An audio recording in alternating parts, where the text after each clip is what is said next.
క్రైస్తలో ఈరోజు దేవుని యొక్క వాగ్దానము కీర్తనలు 94వ కీర్తన 22వ వచనం. యెహోవా నాకు ఎత్తైన కోట, నా దేవుడు నాకు ఆశ్రయదుర్గం.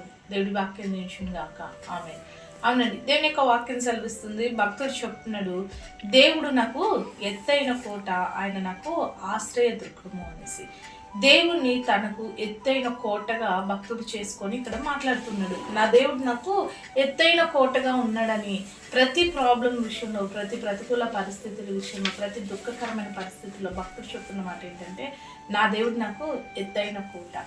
తన ప్రాబ్లం ఎత్తుగా చేసుకోవట్లేదు, తనకు వస్తున్న శ్రమలను కోటగా చేసుకోవట్లేదు, అవి దాన్ని పెద్దగా చేసి చూసుకోవట్లేదు. కానీ నా దేవుడు నాకు ఎత్తైన కోటగా ఉన్నాడు. అంత మాత్రమే కాదు, నా దేవుడు నాకు ఆశ్రయదుర్గంగా ఉన్నాడు.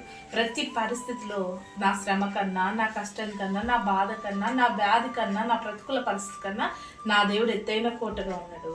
అంత మాత్రమే కాదు, నా దేవుడు నాకు ఆశ్రయ దుర్గంగా ఉన్నాను అంటున్నాడండి. ఈరోజు నువ్వు ఎదుర్కొంటున్న ప్రతికూల పరిస్థితుల్లో నీ శ్రమను ఎక్కువ చేసుకొని చూసుకుంటున్నావా? నీ ప్రతికూల పరిస్థితిని ఎక్కువ చేసుకొని చూసుకుంటున్నావా? ఏ మాత్రం వాటిని నువ్వు ఎక్కువ చేయొద్దండి. నీ దేవుడిని ఎత్తుగా చేసి ఆశ్రయదుర్గమైన దేవుడి మీద ఆధారపడి ప్రతి ప్రాబ్లంలో జయం పొందుకు. అటు రీతిగా దేవుడు నీకు ఎత్తైన కోటగా ఉన్న మీ జీవితంలో గొప్ప కార్యాలు జరిగించును గాక. ఆమె ప్రార్థన చేసుకుందామండి. సకల ఆశీర్వాదాల కారణభూతుడమైన మా ప్రేపర్లకు తండ్రి, ఈ యొక్క ప్రార్థనలకు ఇస్తున్న ప్రతి బిడ్డని జ్ఞాపకం చేసుకోండి. వారి జీవితంలో వారు ఎదుర్కొంటున్న పరిస్థితుల్లో ఎత్తైన కోటగా నీవు ఉండి, ఆశ్రయస్థానంగా ఉండి బిడ్డలకు ధైర్యమును, నెమ్మదిని, విజయమును, సమాధానం దయచేయమని యేసు నామములో ప్రార్థిస్తున్నాం తండ్రి. ఆమేన్.